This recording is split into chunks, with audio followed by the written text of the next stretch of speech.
The transitioning table is about learning, unlearning, and relearning that which we have learned by our oppressors. Also, it is about us transitioning holistically in every area of our lives with the ability to walk in true spiritual freedom and enlightenment.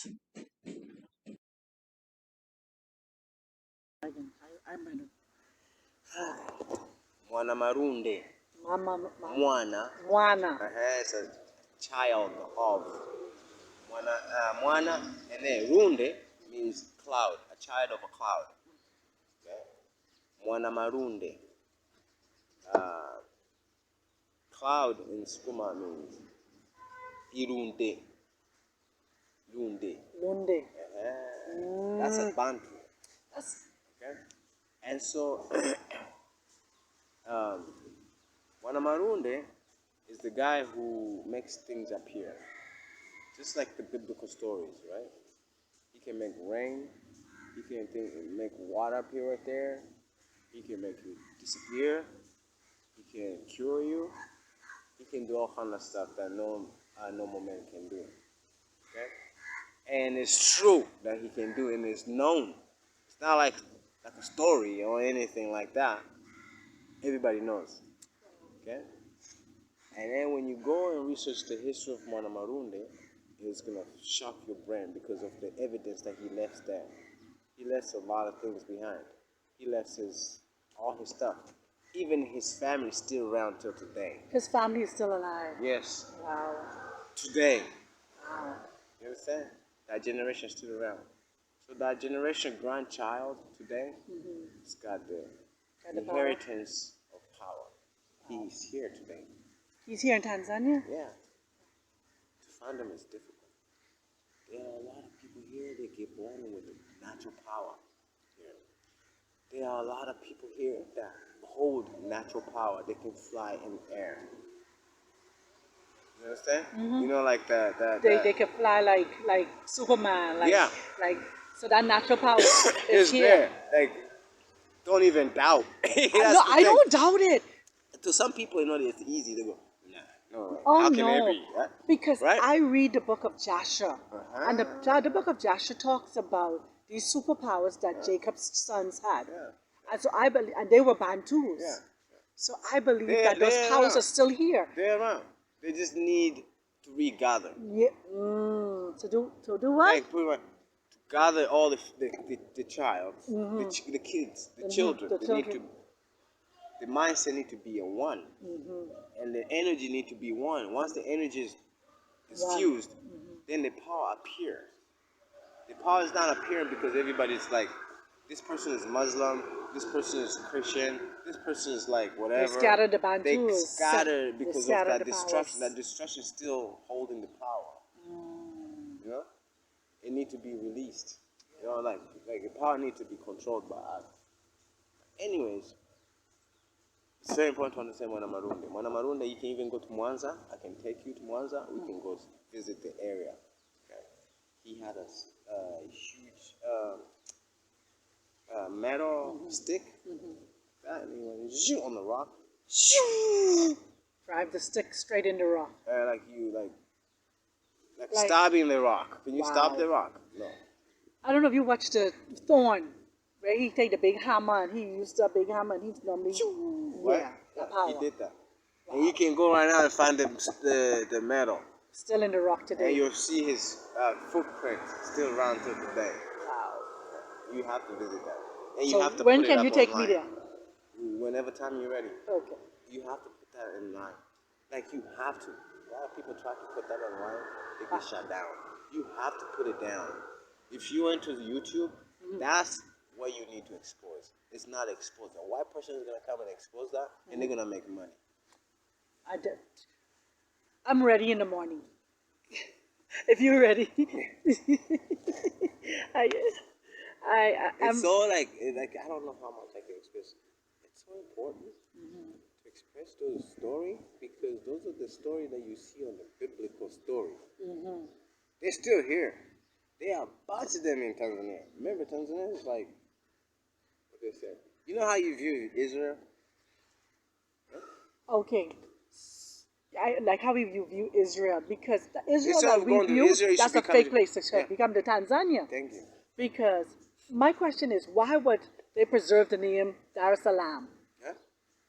Why would they preserve the name Dar es Salaam? Dar es Because Salaam. remember Jerusalem. Yeah. But then you were telling me about a city that they found here in Tanzania, That old school city, the old or like a old, like an ancient city. ancient city they Yeah. found here Yeah. in Tanzania. It's found here. Yeah. It's found here. But the white people don't want to expose it.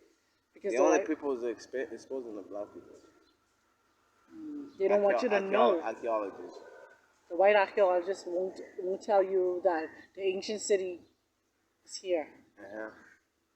So that means Tanzania, Dar es Salaam is sitting on sand then, because the Dar es Salaam is sitting on that city, Dar es Salaam? I mean the city? the city Yeah. Because it's in the coast. is on the coast. The coast is very important to us because it's where we made our trading. Our ancestors made our trading. You know, from the north to the south, and Great Zimbabwe all the way to Djibouti. This area was vast. It was um, economically stable than anywhere in the world. Not America, not Europe, none. They didn't even think about that, right? It was very strong. So everybody else who came here, their idea was not just for slavery. I think the slavery mentality came later after fighting war, trying to win the Africans. But it was not easy to win. Yeah, it wasn't just the Africans. They make it to believe that the Yeah. Africans just went into slavery. No. It took they years, fought- hundreds of years to get to these people. Okay, they didn't get to these people until like the 1800s. Wow. But they've been trying for a long period of time to come here. Okay? Because Africa was known to be the richest place and a place for God. Okay, even the European knew that. Their perception of Africans was different than what we have today. You know, and so like uh, everybody who came here, they had an aim to control market. How can I control that market and win for my people? So you find the Persian came, right? Then you have the Omanian came, right? Then you have the British Europeans come. They try every angle. A lot of them went to Cape of Hope, tried to take it that way. They came to the eastern. They went to the western. They went northern. They started in the northern, couldn't do it. Came to the eastern, couldn't do it. Too strong. Went to the south. They were surrounding Africa pretty much. How can we get in? For hundreds of years. Okay? Wow. So that's why you have people like the Boer, right? Of South Africa. They came there for the same aim to control market. Because over there, the market was big too in South Africa. Remember, that's the same market that was to give a birth to the East African market. You know, from South The South give birth to the East African market. Those are the Swahili now, right? Later on, but it was all connected all the way to the South. People used to travel from the South all the way to Rome. You know, they travel around. So a place called Malikeyi in Great Zimbabwe, and also here in Tanzania, they all called Malikeyi because Malikeyi is a place where people came together and exchanged things. It's like a marketplace. Mostly all Bantu. You know, when you All see, Bantu. yeah, when you see the picture of ancient pictures back in the days of Swahili, it shock you. That's what I want to ask you about, because they tell us Swahili is the infusion of Arab and Bantu. Later on became that, right? Okay. It's like the Bantu stemming away from its own originality, right? But Swahili, they had their own writings. Swahili had its own writings. Yeah. Outside of the Arab. Yeah. Wow. They just interpret the writings in Arabic. Even Arabic symbolism writing is African. It's not really originally Arab. It's originally Bantu. Yeah, that's what the Swahili used to write. They used those Arab terms, like Arab symbolic, So, right? But before they used to use their own. so the Swahili had its own, which is an Arab, which is a. Let me say it They like this: interpreted into the the Arab Swahili was originally all Bantu. Then the Arabs came and influence. influenced the Swahili. Yeah, and later on colonization of the Swahili. They trying to colonize them, right? Yeah. And then when the colonizers come, they use their own choice of terms. So the choice of term became you have to use that term. You understand? Because now you have authority from it. People forgetting this. There's authority within the language that was enforced in it, right? So the Swahili. Now you have the British. Now they're enforcing things. Right? Before it was the German. The German never really cared about this. Just like Dr. Ivan Sertima, he was told no Swahili. It was influenced by Arab. Blah, blah. He went and proved them wrong. I want you to research Sertima about What's the name? Dr. Ivan Sertima. Dr. Ivan Sertima. I can't spell that. Sertima. Sertima. Sertima. They came before Columbus. But right, that's the same guy. So you write Swahili, the origin of African, the origin of African or Swahili history. He did the research here. He's the guy who proved the white people wrong about Swahili diction. He created the Swahili dictionary. Wow. You know. So that means then. And he proved the white people wrong that no, Swahili had its own term, and still today, even the Africans they're so stupid they go no, Swahili doesn't have that many terms. It does. You use the Swahili terms. You use the Bantu terms. So that means come back to what I asked you a question about the Kikongo language. Yeah. So that means the Swahili comes out of the original language that we all spoke, which was Kikongo. Exactly. Wow. Exactly, because those the big population came here to trade. Wow. Right, including the people here, right? Yeah. So we pretty much here we all mix with Congolese. We have the blood of Congo. Yeah. Say that again. So here in Tanzania, you have the blood of Congo. 100%. We are majorly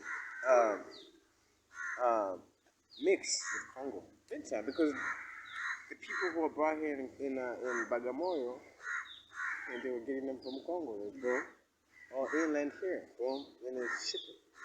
Right. And so, because I said it here, the same thing with the Kikuyus. The Kikuyus said the same thing. They came out of Congo also. Yeah, all of them. All the Bantus, Bantus. the Kenyans, all of them. Come out of All Congo. of them. The people who came northern, they were like people of Skuma, and Ethiopic, kind of like a mixture with Bantu. Boom. They settle there. They call it Kaya. Kaya. When they settle on the mountain, Kaya. they call it Kaya. It's home. Like this place called Tanzania. Yeah. So once they set, historically, they even tell you that. The history will tell you that. That this was Tanzania. No.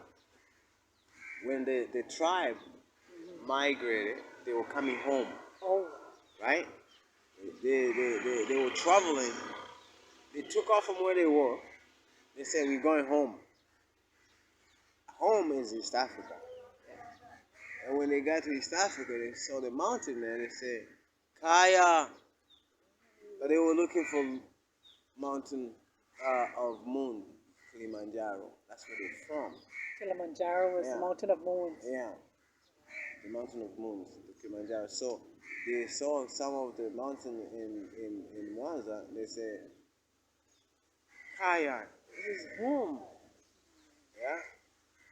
And that's why they are the largest population. So, when you go back to the history, the history tells you what the Egyptian thinks home is. And a lot of them came from, a lot of the Africans who were saying we're going back to our ancestors, they were coming from out of Persia, Iraq, Israel, all those areas, they're migrating back home to the mountain of moon. The history will tell you that. Wow. The Egyptian history. These are things that they keep from us. And those are the smaller. There's a bunch of tribes that migrate back here. Because I know that in Kenya, there's a tribe that migrated from Zambia, I think it was, or some Zimbabwe, migrated to Kenya, saying that that was home for them. Remember, like even Egyptian tells you, where's home? Here, right?